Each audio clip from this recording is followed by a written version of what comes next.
Bijnor police line सभागार में महाशिवरात्रि कांवड़ यात्रा को लेकर अहम बैठक हुई है। पुलिस अधीक्षक अभिषेक झा ने उत्तराखंड और सीमावर्ती जिलों के अधिकारियों के साथ सुरक्षा और ट्रैफिक रूट डाइवर्जन पर रणनीति तय की है।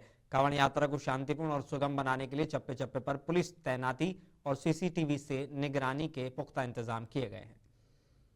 देखिए 5 तारीख से 15 तारीख तक ये अभी चैत्र का जो फेस्टिवल रहेगा, 15 तारीख को शिवरात्रि है। तो इसी को लेकर बॉर्डर के जो भी डिस्ट्रिक्ट्स हैं उत्तर प्रदेश और उत्तराखंड के सभी डिस्ट्रिक्ट से जो है एक समन्वय बैठक आज पुलिस लाइन में की गई है। और जो ट्रैफिक प्लान है, विशेष रूप से जो भारी वाहनों का डाइवर्जन प्लान है जो टेंटेटिवली 5 तारीख से लागू होगा, उसके संबंध में प्रॉपरली समन्वय बैठक की गई है, जिससे कि जो त्यौहार है वो सुचारू रूप से और शांतिपूर्ण रूप से संपन्न हो सके।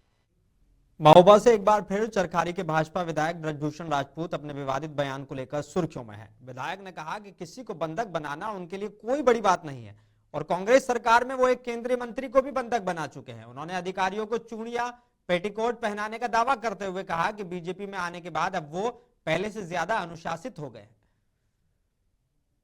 अभी मैं अनुशासन में रहता हूँ क्योंकि भारतीय जनता पार्टी का कार्यकर्ता हूँ ना। इससे पहले का मेरा इतिहास पता करें। जो अधिकारी काम नहीं करता था उसको हम चूड़ियां पहनवा देते थे, उनको पेटीकोट पहना देते। ये कोई मेरे लिए बंधक बनाना मेरे लिए कोई बड़ी बात नहीं है। जब मैं विधायक नहीं था तो मैंने कांग्रेस की सरकार थी, प्रदीप जैन झांसी वाले केंद्रीय मंत्री थे, तो उनके झांसी में जाकर, लोग तो कह रहे हैं महोबा की बात, हमने झांसी में जाकर उनके घर में उन्हें बंधक बना लिया था। उन्हें तब निकलने दिया था जब पीएमओ से लेटर आ गया था कि बुंदेलखंड की समस्याओं के लेके बुंदेलखंड अधिकार सेना का प्रतिनिधि मंडल मिलने आएगा। ये लेटर जब हमने देखा तब माननीय मंत्री जी को हमने छोड़ा था। सहारनपुर के थाना सदर बाजार इलाके में डायमंड शोरूम में हुई करोड़ों की चोरी का पुलिस ने खुलासा कर दिया है। पुलिस ने सीसीटीवी और सर्विलांस की मदद से 2 पुरुष और 3 महिलाओं को गिरफ्तार किया है। आरोपियों के पास से भारी मात्रा में सोने और हीरे के जेवरात बरामद हुए हैं। एसएसपी आशीष तिवारी ने टीम को 25,000 रुपए इनाम देने की घोषणा की है। ये बहुत इंटरेस्टिंग मामला था। ये थाना सदर बाजार में जो ज्वेलरी शोरूम था कैरेट लेन का, उसमें 23 तारीख को जो चोरी की एक बड़ी घटना हुई थी, उसमें आज इसका खुलासा किया जा रहा है, जिसमें 5 अभियुक्तों को गिरफ्तार किया गया है। वह हीरे व सोने के आभूषण जो जिनकी मार्केट प्राइस MRP 3 करोड़ रुपए के आसपास बताई जा रही है, वो बरामद हुए हैं और साथ में 45,100 रुपए बरामद हुए हैं। जिसमें बरामदगी का जो विवरण है उसमें 9 नेकलेस, 67 ब्रेसलेट, 17 मंगलसूत्र, 32 जोड़ी ईयररिंग, 2 गले के सेट और ईयररिंग, 18 पेंडेंट, 3 चार्म्स, 90 अंगूठी, 32 चेन, 11 चूड़ी और 45,100 रुपए बरामद हुए हैं। इसके अलावा 40 पीस आभूषण जो है पीली धातु के भी मिले हैं, जिसकी वेरोसिटी चेक कराई जा रही है। इसमें जो घटना का विवरण है वो यही है कि 23 तारीख की जो रात थी, जिसमें खासतौर से काफी बारिश का मौसम था और काफी बादल वगैरह गड़गड़ा रहे थे, उस टाइम पे ये चोरी हुई थी। और संभल की जामा मस्जिद को लेकर रमजान से पहले नया मामला सामने आया है। मस्जिद के सदर जफर अली ने रमजान के दौरान लाउड स्पीकर लगाने की अनुमति मांगी है। इस बारे में डीएम को एक पत्र भेजा गया है। सदर का कहना है कि नमाज के वक्त इमाम की आवाज नमाजियों तक सही तरीके से पहुंचाने के लिए लाउड स्पीकर जरूरी है। देखिए, हमने डीएम महोदय से ये मांग की है कि रमजान का पवित्र महीना शुरू हो रहा है, इसके लिए हमें शाही जामा मस्जिद संभल में एक लाउड स्पीकर की आवश्यकता है, जिससे इमाम जो पढ़ रहे हैं अंदर और उसे आखिरी जो नमाजी बैठे हैं उन तक सारा बात समझ में आ जाए, कोई भ्रम की स्थिति न रहे इमाम के बीच में और नमाजी के बीच में। इसलिए उसकी हमने मांग करी है कि उसकी अत्यधिक आवश्यकता है। उसकी हमें सरकारी नियमों के अनुसार उसकी जो है हमें परमिशन दे दी जाए। रमजान कब से शुरू हो रहा है? रमजान 18 फरवरी से शुरू हो रहा है। अच्छा, आपके डेकोरेशन वगैरह जैसे रंगाई पटाई की अनुमति भी दी जाएगी? ये बात की बातें हैं, ये अभी इसके लिए हमने कुछ नहीं करा। फिलहाल हमने लाउड स्पीकर के लिए शब बारात के मुबारक मौके और हजरत इमाम मेहदी अलैहिस्सलाम की विलादत की खुशियों के साथ उत्तर प्रदेश के जौनपुर में रूहानी माहौल बन गया है। मस्जिदों और इमामबाड़ों को रोशनी और चिरागों से सजाया जा रहा है। मुस्लिम समाज पूरी अकीदत के साथ इबादत, फातिहा और दुआओं में मशगूल है। हर तरफ अमन, भाईचारा और रहमत का पैगाम नजर आ रहा है। यहाँ मुसलमानों में शब बारात एक अजीम त्यौहार है और इस अजीम त्यौहार के दिन हम लोग मस्जिदों में जाते हैं, इबादतें करते हैं, अमाल करते हैं। और इमाम ज़माना अज्जलल्लाहु ताला फरजहु शरीफ की विलादत का दिन है। ये बड़ी मुबारक शब है। इस मुबारक शब में ज़्यादा से ज़्यादा इस्तग़फ़ार, गुनाहों की माफ़ी, अल्लाह की इबादत करने का हुक्म दिया गया है। और इसीलिए इसे शब बारात कहते हैं कि हम इस रात में गुनाहों से दूरी के लिए पूरी रात जागते हैं और चरागा करते हैं मस्जिदों को, अपने घरों को, कब्रिस्तानों को, और जा करके अपने बुजुर्गों को जो इस दुनिया से जा चुके हैं उनके लिए कोशिश करते हैं कि कुरान की तिलावत हो जाए, दुआएं हो जाए, ताकि उसके ज़रिए से हमें भी सवाब हासिल हो जाए और उनकी भी मग़फ़िरत के असबाब फराहम हो जाए। शब बारात बड़ी अज़मत का दिन है। जो इंसान अंधेरे में है, अगर चाहे तो इसी एक रात में अपने दिमाग को, अपने दिल को, अपनी ज़िंदगी को उजालों में बदल सकता है, रोशनी में बदल सकता है।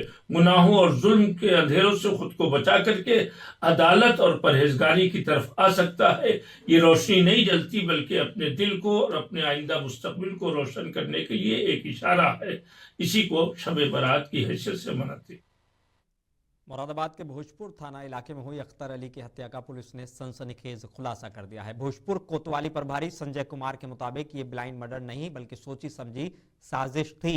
मृतक की पत्नी ने अपने प्रेमी और 3 लोगों के साथ मिलकर अपहरण किया, फिर गला घोंटकर हत्या कर दी। पुलिस ने पत्नी समेत 4 आरोपियों को गिरफ्तार कर लिया है। ये दिनांक 30 जनवरी को थाना भोजपुर क्षेत्र में सिरसवा गांव के पास में, नहर के पास में एक युवक का शव जो है वो मिला था। इसमें थाना भोजपुर की पुलिस ने शव का पोस्टमार्टम कराया एवं इसमें जो मृत्यु का कारण था वो ड्राउनिंग आया था, यानी डुबो के मृत्यु जाने के कारण में। इसमें फिर हमने और तहकीकात करी और पूछताछ करी। उसमें ये निकल के आया कि जो मृतक है उसकी जो पत्नी है उसके अपने रिश्तेदार के साथ में अवैध संबंध है, तथा जो मृतक है वो अपनी पत्नी को इसके लिए रोकता टोकता था, जिस कारण से महिला ने अपने जो रिलेशनशिप में था जो आदमी, उनके साथ में एक प्लान बनाया, 2 लोगों के साथ और मिलके उनकी हत्या करा दी। इसमें थाना भोजपुर में हमने सुसंगत धाराओं में FIR पंजीकृत कर लिया है। 4 नामजद लोगों के खिलाफ में ये FIR पंजीकृत की गई है। चारों को उनको अरेस्ट कर लिया गया। उनके पास से मृतक के मोबाइल एवं अन्य सामान भी बरामद हुए हैं। फिलहाल इसमें चारों को अरेस्ट करके जेल भेज दिया गया। अन्य विधिक कार्रवाई प्रचलित है। अमरोहा के गजरौला रेलवे फ्लाईओवर पर हुए दर्दनाक सड़क हादसे में एक निजी स्कूल के स्पोर्ट्स टीचर की मौत हो गई है। बाइक से घर लौट रहे मोहित को पीछे से आए अज्ञात वाहन ने टक्कर मार दी। गंभीर हालत में उन्हें मुरादाबाद रेफर किया गया, जहां इलाज के दौरान मौत हो गई। पुलिस ने शव पोस्टमार्टम को भेजकर अज्ञात वाहन की तलाश शुरू कर दी है। अमरोहा के गजरौला में नेशनल हाईवे किनारे स्थित आनंदा फैक्ट्री के खिलाफ किसानों का गुस्सा फूट पड़ा है। आरोप है कि फैक्ट्री से छोड़ा जा रहा केमिकल युक्त बदबूदार पानी खेतों में भर गया, जिससे फसलें तबाह हो गईं। कई दिनों से शिकायत के बावजूद कार्रवाई नहीं होने पर किसानों ने फैक्ट्री पहुंचकर हंगामा किया और प्रदूषण रोकने और नुकसान की भरपाई की मांग की है।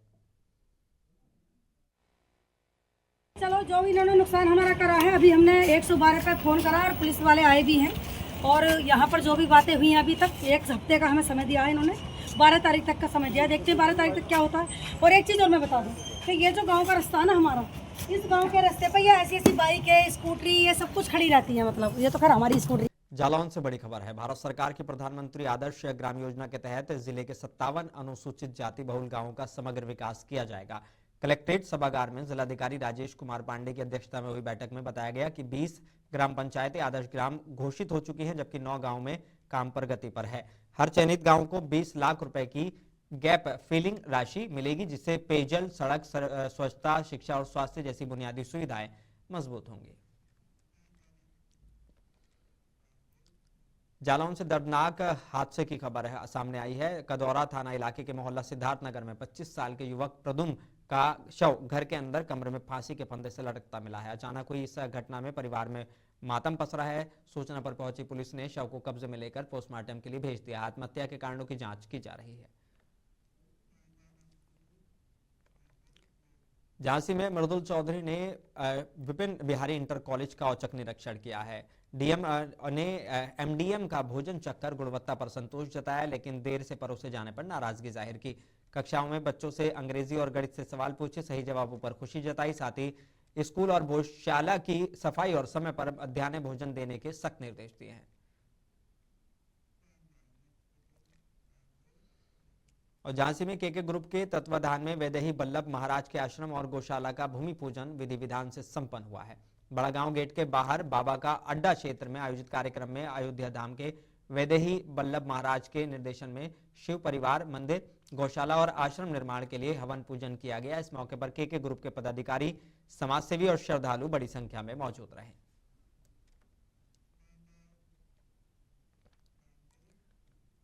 और झांसी के मोड़ थाना इलाके में गैस पहले भरवाने को लेकर पेट्रोल पंप पर दबंगई का मामला सामने आया है। सीएनजी भरने आए कार सवार युवकों ने सेल्समैन से मारपीट की और झगड़े के दौरान गिरे करीब 19,000 रुपए लेकर फरार हो गए। पूरी घटना सीसीटीवी में कैद हो गई है। आरोपियों की तलाश पुलिस ने शुरू कर दी है।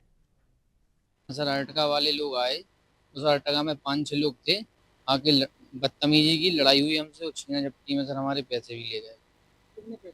19,120 रुपए। सर ये लगभग 8 से 8:30 के बीच की घटना है। सर उन्होंने बोला कि यहाँ इसमें डालो, ये कहाँ की गाड़ी खड़ी थी सर, तो हमने बोला उनसे गैस डालनी थी सर, हाँ सीएनजी थी। इसके बाद हमने बोला उसमें डल जाएं तो फिर डालेंगे, इसी बात को उन्होंने हमसे बहस। मुरादाबाद में फिल्म चक्कर चवन्नी की प्रेस कॉन्फ्रेंस आयोजित की गई। काट रोड स्थित कार्यक्रम में निर्माता डॉक्टर अरविंद दीक्षित और निर्देशक डीपी सिंह देव ने फिल्म की कहानी से पर्दा उठाया। कॉमेडी से भरपूर ये फिल्म हिंदी फिल्म जो है 6 फरवरी को लॉन्च होगी। फिल्म में प्रियम गुजर, जानवी चौहान और जाहिद एम शाह अहम भूमिका में नजर आएंगे। चक्कर चवन्नी का एक टाइटल जो है बहुत कैची टाइटल है, और उस टाइटल से ही मालूम पड़ जाता है कि फिल्म कॉमेडी होगी, क्योंकि आजकल चवन्नी तो चलती नहीं, लेकिन चक्कर चवन्नी का ही पूरी स्टोरी, चवन्नी के पीछे ही पूरी फिल्म है ये। और बहुत पारिवारिक फिल्म है, बहुत पैसा वसूल फिल्म है और बहुत मेहनत किया इस फिल्म को। और मेरे ख्याल से शायद 1 साल पहले शूटिंग हुई थी राजस्थान के गाँव में। और इस फिल्म के डायरेक्टर आपके अपने शहर के मुरादाबाद के हमारे देव सिंह जी हैं।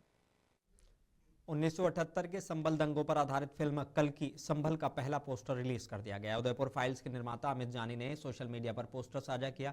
फिल्म में महेश मांजरेकर अब्बाजान और विजय राज भाईजान के किरदार में नजर आएंगे। निर्देशन भरत एस श्रीनाथे कर रहे हैं। कल की संभल के नाम से आज जो पोस्टर जारी हुआ है, ये संभल में जो 78 में दंगे हुए थे, 78 के दंगों की कहानी है, किस तरह वहां हिंदुओं के खिलाफ दंगा भड़काया गया और किन पॉलिटिकल फायदों के लिए वहां के जो मौजूदा लीडर थे उस समय, जिन्हें कांग्रेस से टिकट नहीं हुआ, लोकदल से टिकट नहीं हुआ, उन्होंने कैसे अपनी कयादत, अपनी सियासत को मजबूत करने के लिए वहां की जनता को दंगों की आग में झोंका और हिंदू बड़े पैमाने पे पलायन कर गया। आज जो डेमोग्राफी संभल की है वो 85 और 15 की है, यानी 85% वो लोग हैं जो कल्की को नहीं मानते, जबकि संभल जो है वो कल्की की प्रादुर्भाव और कल्की के अवतार के लिए जगह है जो किताबों में लिखी है।